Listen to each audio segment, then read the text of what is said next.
Hello, नमस्ते, welcome to etc online. आज हम लोग पढ़ने वाले हैं पोएटिक डिवाइसेस, जिसके लिए मेरे पास बहुत सारे कमेंट्स, बहुत सारे मैसेजेस आ रहे थे और ये बहुत ज़्यादा इंपॉर्टेंट भी है क्योंकि ज़्यादातर बच्चों को ये समझ में नहीं आता। लेकिन डोंट वरी, जब आप लोग आ ही गए हैं मेरे पास ईटीसी ऑनलाइन पे और बिना समझाए मैं आप लोगों को जाने दूँ, ऐसा तो पॉसिबल हो ही नहीं सकता। तो आज हम लोग देखेंगे पोएटिक डिवाइसेस को समझने का दुनिया का सबसे ज़्यादा ईजी तरीका, बहुत ही इंटरेस्टिंग वे में। सबसे पहले समझ लेते हैं पोएटिक डिवाइसेस क्या होते हैं। देखिए, जिस तरीके से हम लोग कोई एक बाइक लेकर आते हैं, उस बाइक में हम कुछ एक्सेसरीज लगाते हैं बाइक को मॉडिफाई करने के लिए, बाइक को और ज़्यादा अच्छी दिखाने के लिए। सेम वेज किसी पर्टिकुलर पोम में हम लोग कुछ फिगर ऑफ स्पीच को यूज़ करते हैं उस पर्टिकुलर पोम को और ज़्यादा इंटरेस्टिंग और अट्रैक्टिव बनाने के लिए। उन्हीं फिगर ऑफ स्पीच को हम लोग पोएटिक डिवाइसेस बोलते हैं। ये वो जो तरीके हम लोग इंप्लीमेंट करते हैं किसी पर्टिकुलर पोम में, उन्हें फिगर ऑफ स्पीच बोलते हैं। तो ये फिगर ऑफ स्पीच क्या होता है, इसे जानने के लिए आप लोग बने रहिए वीडियो के एकदम एंड तक।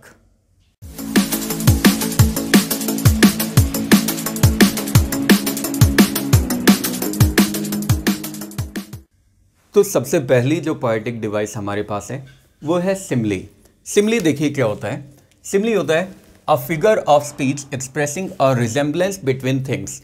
यानी ये वो फिगर ऑफ स्पीच होती है जो दो चीज़ों के बीच में रिजेम्बलेंस बताती है, यानी समानता बताती है, एक जैसी वो दिखाई देती है।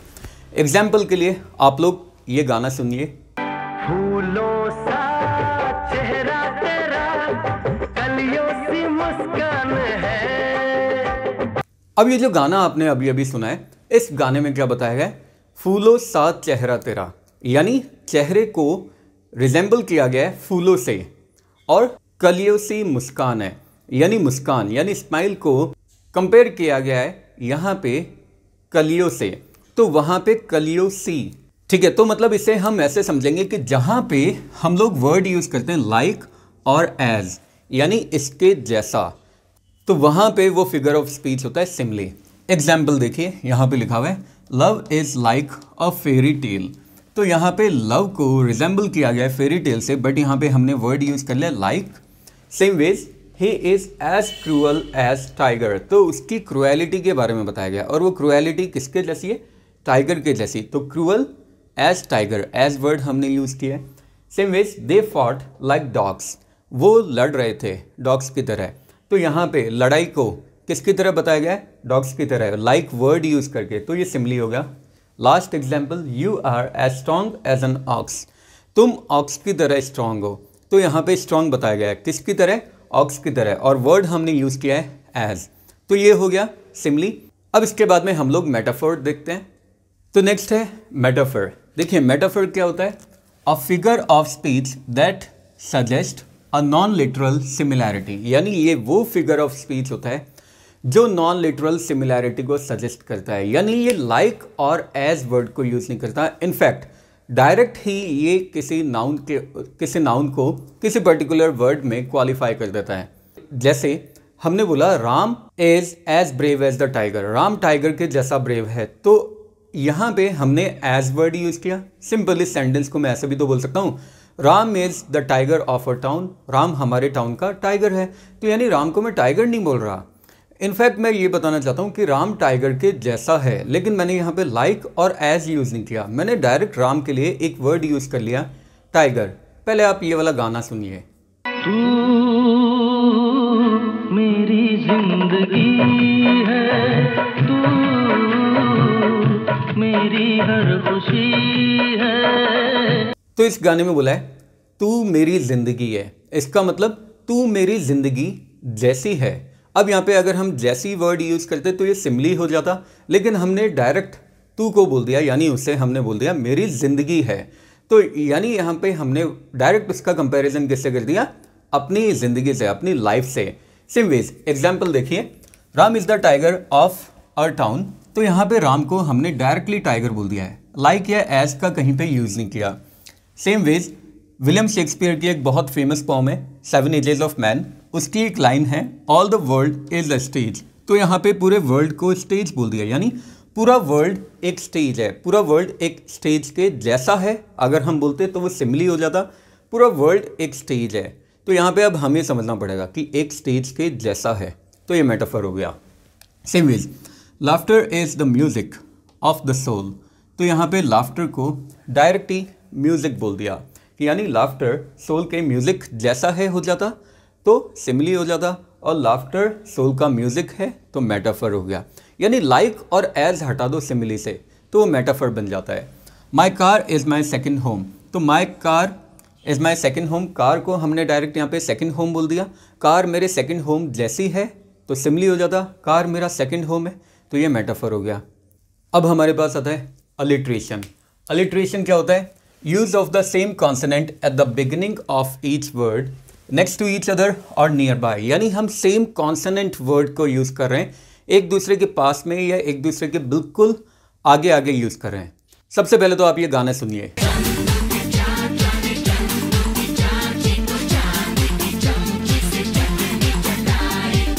तो इस गाने में आपने सुना चंदू के चाचा ने चंदू की चाची को, तो बार बार ये जो वर्ड है चे ये बार बार रिपीट होता जा रहा है एक दूसरे के साथ साथ, और कॉन्सोनेंट है तो ये बन गया अलिट्रेशन। अब एग्जाम्पल देखिए, शी सेल्स एट द सी शोर, यहाँ पे देखिए ये जो लेटर है S S S S S और एस ये बार बार रिपीट होता जा रहा है, ये अलिट्रेशन हो गया। Same way next sentence the fair breeze blue, यहाँ पे बी और यहाँ पे बी बार बार रिपीट हो रहा है, कॉन्सोनेंट साउंड है तो ये बन गया alliteration. Next sentence the white form flu, अब यहाँ पे फॉर्म में एफ आ गया, फ्लू में भी एफ आ गया तो ये भी अलिट्रेशन का एग्जाम्पल है। Same way it was a branded bus, तो ब्रांडेड में बी और बस में बी ये दोनों रिपीट होते जा रहे हैं तो ये भी बन गया अलिट्रेशन। अलिट्रेशन के बाद में हम लोग देखते हैं कॉन्सोनेंस। तो कॉन्सोनेंस क्या होता है? देखिए कॉन्सोनेंस होता है रिपीटेशन ऑफ कॉन्सोनेंट साउंड, नाम से पता चल रहा है यार, कॉन्सोनेंस मतलब repetition of consonant sound in the words that are close to one another, यानी उन वर्ड्स में जो एक दूसरे के एकदम क्लोज होते हैं उनमें किसी भी कॉन्सोनेंट साउंड का रिपीटेशन होता है तो वो कॉन्सोनेंस हो जाता है। अब आप लोग बोलेंगे कि सर अभी तो आपने अलिट्रेशन में भी सेम बताया था, बिल्कुल बताया था, अलिट्रेशन और कॉन्सोनेंस ऑलमोस्ट सेम होते हैं, थोड़ा सा डिफरेंस है, और वो थोड़ा सा डिफरेंस क्या है, यहाँ पे जो रिपीटेशन है ये पूरे वर्ड में कहीं भी पाया जा सकता है।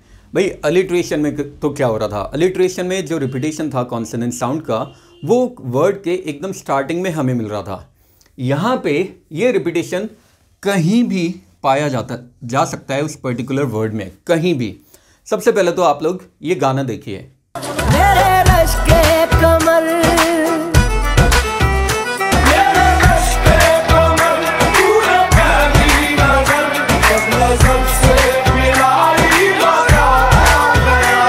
तो जैसा कि आपने इस गाने में देखा मेरे रश के कमर, अब यहाँ पे मेरे लास्ट में रह आ रहा है, रश के में रह आ रहा है, लेकिन मेरे में लास्ट में आ रहा है रह, रश के में शुरू में आ रहा है रह, बट रिपीट हो रहा है, ये कॉन्सोनेंस बन गया। अलिट्रेशन नहीं है, अलिट्रेशन होता तो पहला लेटर यहाँ पे रिपीट होता, फिर लास्ट में मेरे रश के कमर, अब कमर आ गया, कमर में लास्ट में रह आ रहा है तो ये भी कॉन्सोनेंस है।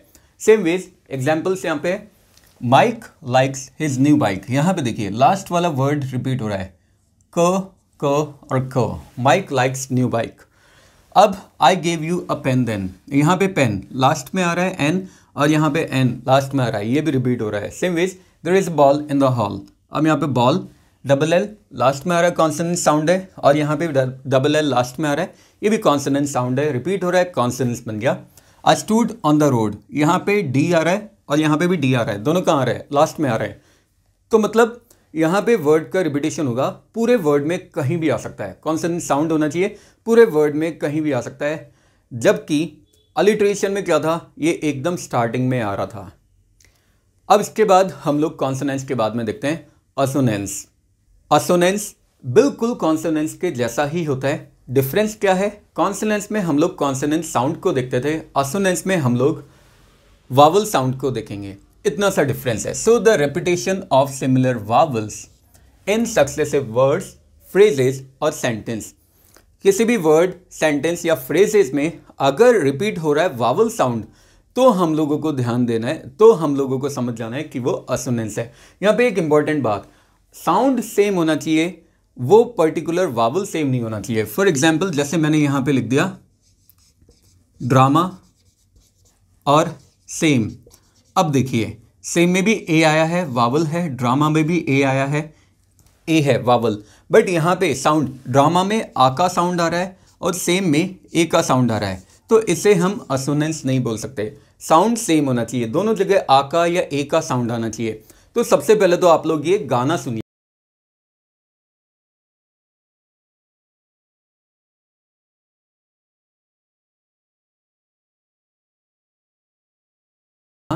पता नहीं जी कौन सा नशा करता है।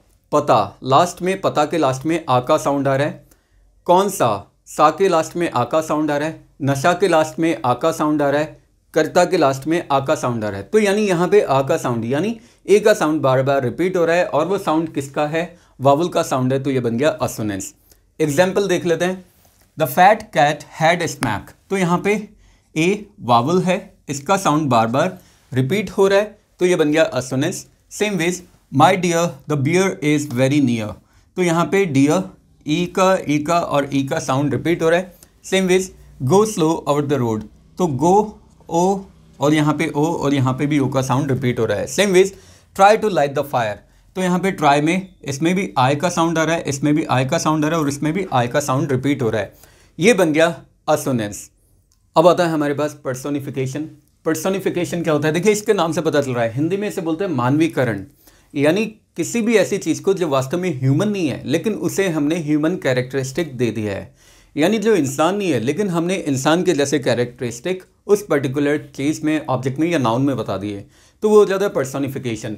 देखिए क्या होता है, attributing human characteristics to abstract ideas, यानी जितने भी एब्स्ट्रैक्ट आइडियाज़ होते हैं उन्हें ह्यूमन कैरेक्टरिस्टिक्स दे देना, यानी जो ह्यूमन नहीं है लेकिन फिर भी ह्यूमन कैरेक्टरिस्टिक विशेषताएं मैंने उनको बता दी।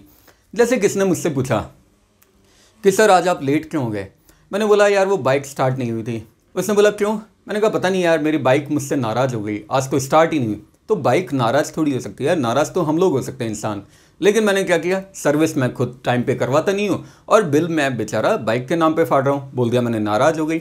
सेम वेज आप ये गाना देखिए पहले तो, दिल दीवाना कहता है कि प्यार कर, जा किसी लड़की से आंखें चार कर। तो बड़ा ही मज़ेदार गाना था। इसमें यहाँ पे हीरो क्या बोलता है, दिल दीवाना कहता है कि प्यार कर।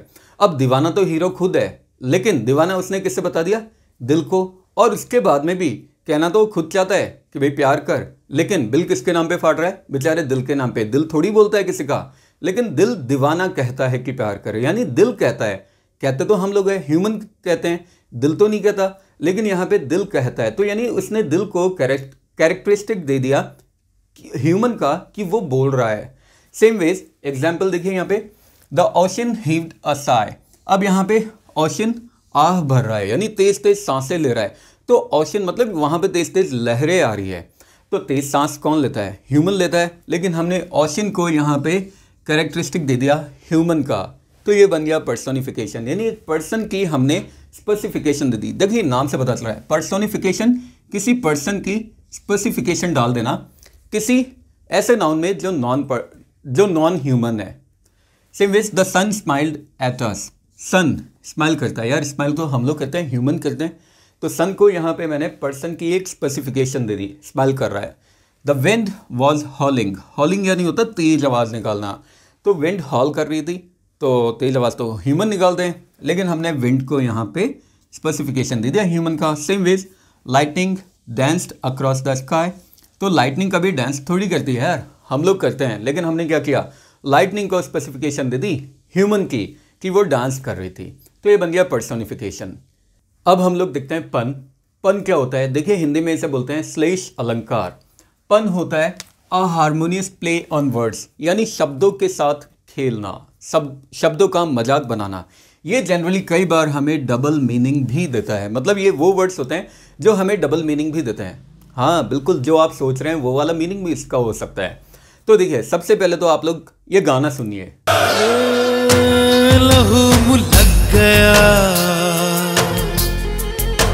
लहू मुलक गया। तो जैसा कि आपने गाने में सुना लहू मुँह लग गया, इसका मतलब क्या वो ड्रैकुला है, क्या वो खून पीकर आया, लहू मुँह लग गया? नहीं, यहाँ पे वो बोलना चाहता है कि जो हीरो है उसे हीरोइन की आदत पड़ गई है, तो इसलिए वो बोल रहा है लहू मुंह लग गया। लेकिन कोई क्या समझ सकता है कि यार वो तो ड्रैकुला है, खून पी गया है, हो सकता है, या फिर किसी को मार के आया है। तो यहाँ पे शब्दों के साथ खेला जा रहा है। बिल्कुल उसी तरीके से एग्जाम्पल हम लोगों के पास है, वो देख लीजिए।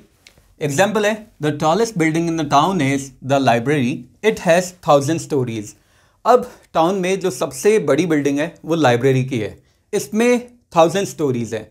तो स्टोरीज क्या होता है? एक तो बिल्डिंग को भी हम लोग स्टोरी बोलते हैं, दूसरा कहानियों को भी। तो लाइब्रेरी के लिए तो हम सोच सकते हैं कि यार यहाँ पे लाइब्रेरी में स्टोरीज यानी कहानियों की बुक्स हैं, स्टोरी की बुक्स हैं। दूसरा बिल्डिंग में हम सोच सकते हैं कि यहाँ पे जो स्टोरीज बताई गई है बिल्डिंग की स्टोरी बताई गई है। सेम वेज नेक्स्ट सेंटेंस देख लेते हैं। A bicycle can't stand on it's on because it is to tired. अब यहाँ पे बाइसिकल अपने आप नहीं खड़ी हो सकती क्योंकि वो 2 टायर वाली है। टू टायर्ड, 2 टायर वाली है, लेकिन हम लोग बोल रहे हैं because it is to tired, मतलब इसका मतलब बोलने में बहुत ज़्यादा थकी हुई भी है। तो ये भी तो हो सकता है।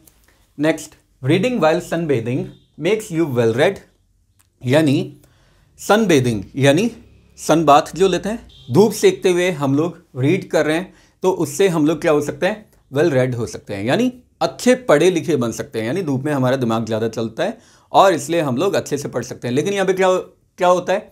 किसी को टैनिंग भी हो जाती है, उनकी स्किन रेड हो जाती है, तो यहाँ पे वेल रेड वो बोला गया है। तो समझ में नहीं आ रहा। सेम वेज एक और सेंटेंस है मेरे पास, वो भी बिल्कुल इससे मिलता जुलता है, लेकिन वो हिंदी में है।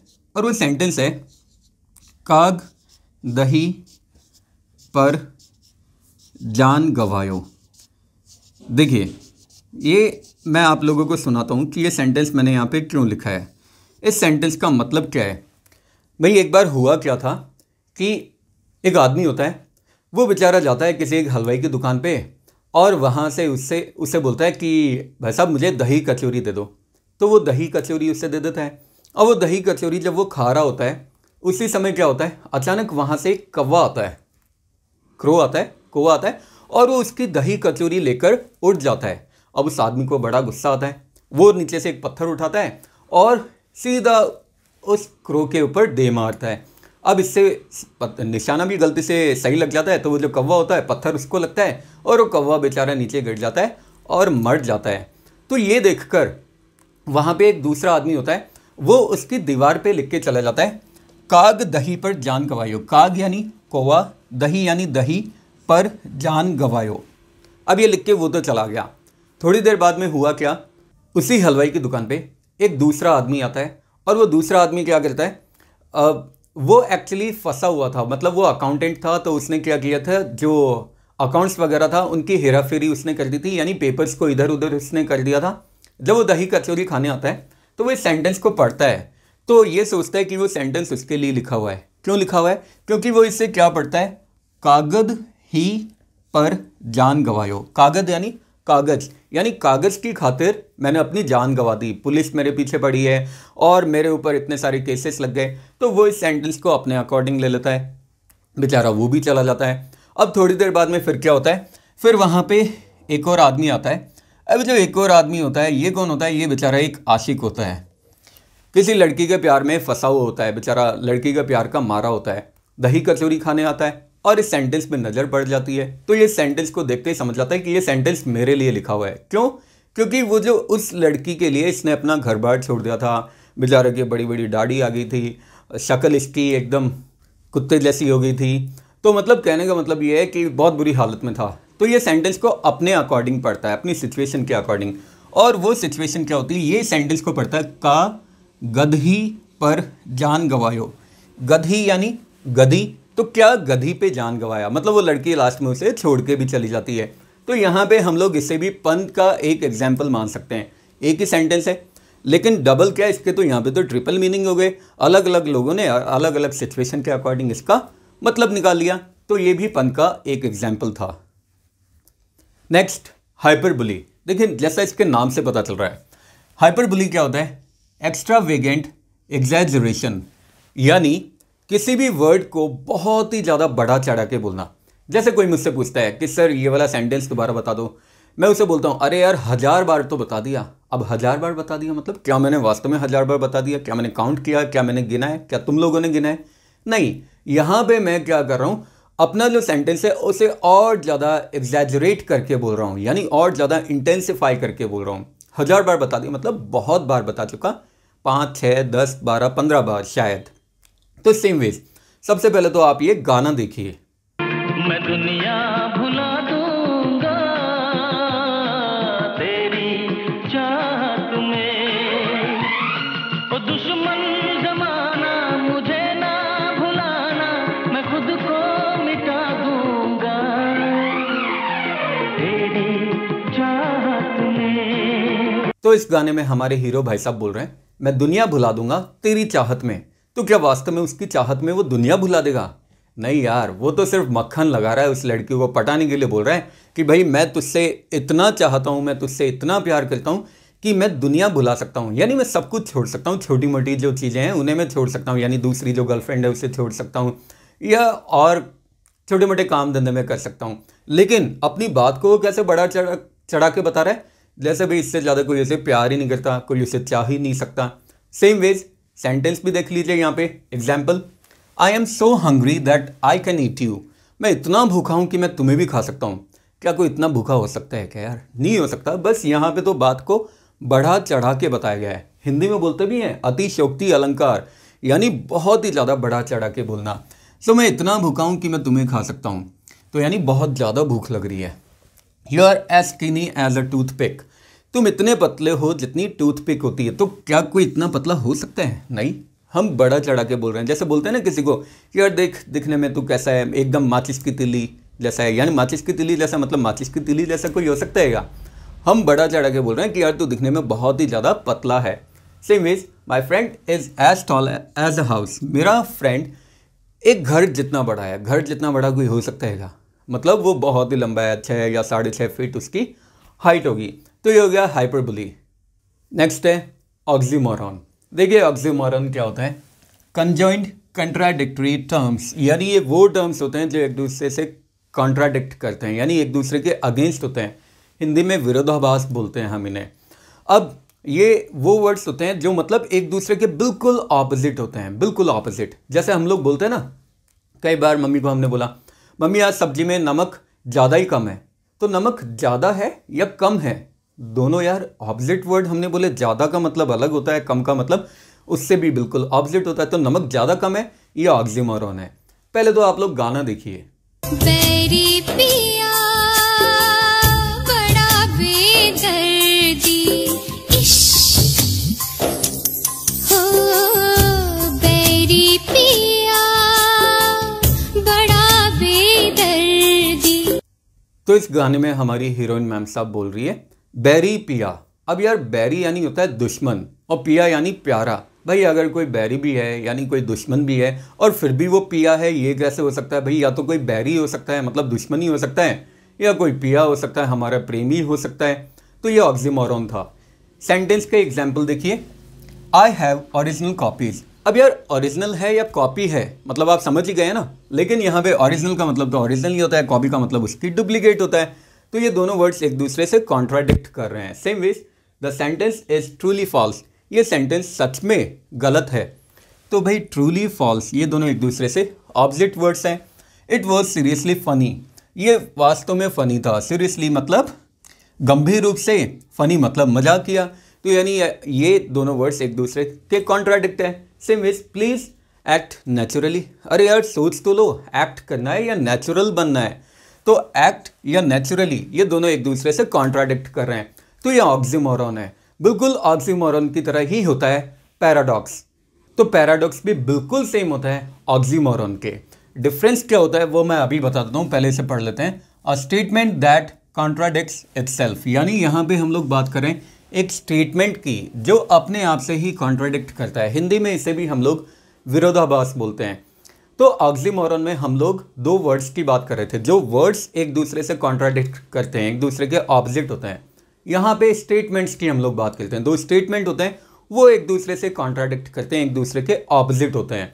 जैसे सबसे पहले तो आप ये गाना सुन लीजिए। आँख है भरी भरी और तुम मुस्कुराने की बात करते हो। आँख है भरी भरी भरी और तुम मुस्कुराने की बात करते हो। अब इस गाने में बोला गया है आंख है भरी भरी और तुम मुस्कुराने की बात करते हो। तो यानी एक स्टेटमेंट में तो बोल रहे हैं आंख है भरी भरी यानी रो रहे हैं, और दूसरे में मुस्कुराने की बात करते हो। तो दोनों स्टेटमेंट एक दूसरे के ऑपोजिट है, कॉन्ट्राडिक्ट कर रहे हैं। तो ये बन गया पैराडॉक्स। अब एग्जाम्पल भी देख लेते हैं। Deep down you are very shallow. तो एक स्टेटमेंट ये है डीप डाउन यानी गहराई में, you are very shallow. Shallow का मतलब क्या होता है? जो ज़्यादा गहरा ना हो, ज़्यादा डीप ना हो। तो ये स्टेटमेंट इसकी बिल्कुल ऑपोजिट है। तो ये पैराडॉक्स का एग्जाम्पल है। सेम वेज सेव मनी, पैसा बचाओ। कैसे?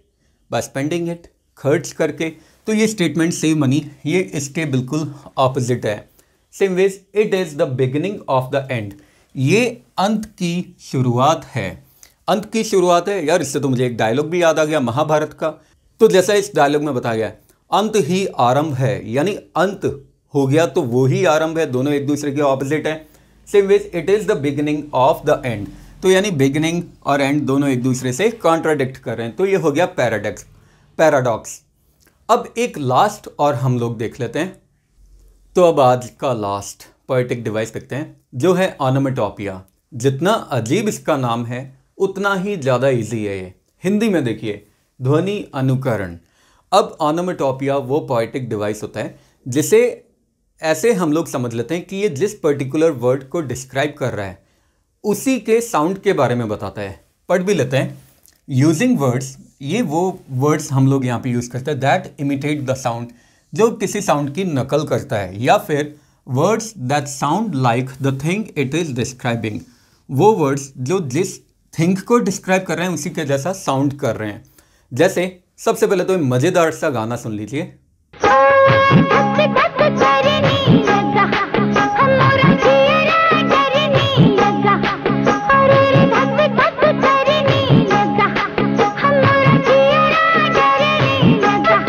अब इस गाने में धक धक करने लगा, तो यानी दिल के बारे में बात कर रहे हैं। तो दिल की आवाज़ कैसी होती है? धक धक की तो होती है। तो दिल की बात कर रहे हैं और उसी के हम लोग साउंड की बात कर रहे हैं। तो ये हो गया ऑनोमेटोपिया। एग्जाम्पल देख लेते हैं। The buzzing bee flew away, भिन भिनाती हुई मक्खी उड़ गई।